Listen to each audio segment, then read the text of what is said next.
নমস্কার বন্ধুরা, কথার রান্নাঘরে আপনাদের সবাইকে স্বাগত। আজ আমার রান্নাঘরে বানানো হচ্ছে ইলিশ বেগুন। এখন তো বাজার গেলেই একটা করে ইলিশ মাছ আসেই, তো মাছের মধ্যে নুন আর হলুদ মাখিয়ে দেবো। তবে অনেক দিন ভাপা খাওয়া হয়েছে, কচু দিয়ে খাওয়া হয়েছে, ওল দিয়ে খাওয়া হয়েছে, বেগুন দিয়ে এখনও খাওয়া হয়নি, যেটা আমার খুব পছন্দ। সেই জন্য আজকে আমি ভাবলাম বেগুন দিয়ে বানাবোই। এইরকম সাইজের দুখানা বেগুন আমি কেটে নেবো, আর মধ্যে থেকে একটুখানি চিড়ে নেবো। তবে বেগুনগুলো খুব ভালো জানেন, কালকে এনেছিল, তো কালকে দেখলাম খুব সুন্দর সেদ্ধ হয়ে গেছিলো। এইরকম করে কেটে নেবে। এখানে দুটো বেগুন আছে, তো দুটোই আমার কাটা হয়ে গেল, আর মাছের মধ্যে নুন হলুদ মাখানো হয়ে গেছে। এরপরে ভেজে নেব। কড়াইয়ের মধ্যে সামান্য তেল দিয়েছি, তেলের মধ্যে দিয়ে দিলাম নুন। আবার ইলিশ মাছে না খুব বেশি তেল বেরোয়ও, যত ভাজবো তত কিন্তু তেল বেরোতেই থাকে। তো দুটো ভাজা আমার হয়ে গেছে, সাইডে সরিয়ে রাখলাম। আরও দুটো আছে, আমি সাইডে সাইডে দিয়ে দিলাম। এইগুলো কিন্তু আগে দিয়েছিলাম, তো এগুলো ভাজা হয়ে গেছে। দুটোই আমার ভাজা হয়ে গেছে, আর ওই দুটো এখনও হয়নি। ওই দুটো এরপরে উল্টে দেবো। এই দুটো আগে নামিয়ে নেব। ইলিশ মাছ আবার খুব বেশি ভাজলে কিন্তু খেতে টেস্ট লাগে না। আর ইলিশ মাছ ভাজা কত ভালো লাগে বলুন, তার সাথে যদি একটা কাঁচা লঙ্কা থাকে, ব্যাস, তারা তো আর কথাই নেই। দুটোই আমার একটু উল্টে নিলাম, আর এগুলোও ভাজা হয়ে গেছে। কড়াইয়ের মধ্যে দিয়ে দেবো কালো জিরে। এখানে কোনো রকম মশলা দেবো না। এরপরে বেগুনগুলো দিয়ে দিলাম। বেগুনগুলো খুব বেশি আমি ভাজবো না, তাহলে কিন্তু ঘেটে গেলে কিন্তু খেতে ভালো লাগবে না। এখানে দিয়ে দেবো হলুদ, আর কড়াইয়ের মধ্যে আমি নুন দিয়েছিলাম, সেজন্য এখানে অল্প নুন দিলাম। মাছ ভাজার সময় নুন দিয়েছিলাম তো। তো দেখুন, এটা মোটামুটি ভাজা হয়ে গেছে। এরপরে যদি বেশি ভাজি না, তাহলে কিন্তু ঘেটে যাবে, সেই জন্যে দিয়ে দেবো জল, ব্যাস। আর এখানে হলুদটা কম মনে হচ্ছিলো, সেই জন্য একটু হলুদ দিলাম, আর সামান্য একটু কাশ্মীরি লঙ্কা দিলাম, যাতে ঝোলটা একটু দেখতে সুন্দর হয়। এখানে দিয়ে দিলাম কাঁচা লঙ্কা। এরপরে মাছগুলো দিয়ে দেবো।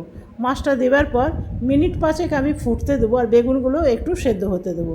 সেই জন্য মাছগুলো এখনই আমি দিয়ে দিলাম, তাহলে মাছের টেস্ট বেরোবে বেগুনের মধ্যে। দিয়ে দেবো কভার। কভার দেওয়ার পর 5 মিনিট পর ফিরে এলাম, আর দেখলাম যে বেগুনগুলো একদম সেদ্ধ হয়ে গেছে। আর দেখুন, বেগুনগুলো কিন্তু ঘেঁটে যায়নি, একদম গোটা গোটা আছে। এই রকম বেগুন দিয়ে ভাত খেতে কিন্তু ভালো লাগবে। আর ইলিশ মাছের মাথাগুলো আছে না, সেগুলো দিয়ে বানাবো কচু শাক। কচু শাকটা সকালেই আমি সেদ্ধ করে নিয়েছিলাম।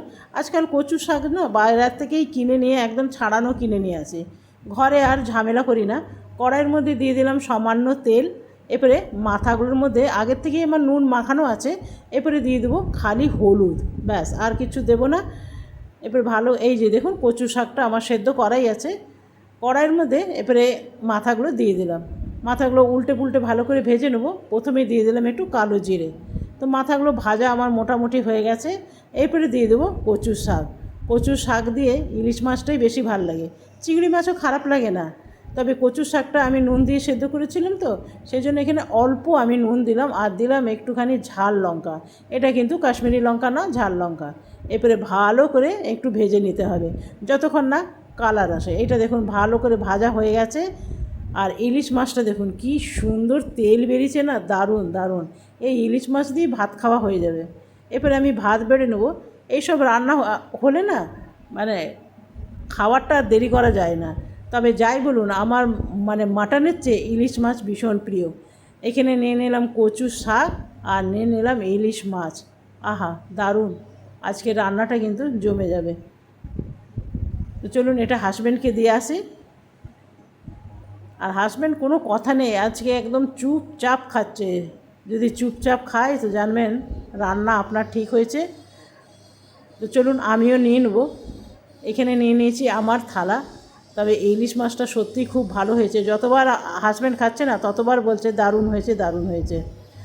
আর এইটা নিয়ে নিয়েছি আমার থালা। প্রথমে কচু শাক দিয়ে খেয়ে নিয়েছি, এরপরে ইলিশ মাছ।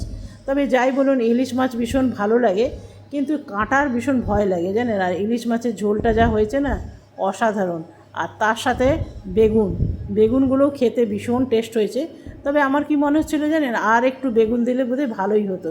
এই বেগুনগুলো যা খেতে ভাল লাগবে না বন্ধুরা, দারুণ। আর দেখুন এইরকম একদম গলে যায়নি, কিন্তু এক একটা বেগুন থাকে জানেন, দেবা মাত্র কিন্তু গলে যায়। আর এই ঝোল দিয়েই ভাত খাওয়া হয়ে যাবে। তো ইলিশ মাছের কাঁটা বাছতে তো সময় লাগবে। চলুন আজকের মতন এখানেই শেষ করলাম। ধন্যবাদ।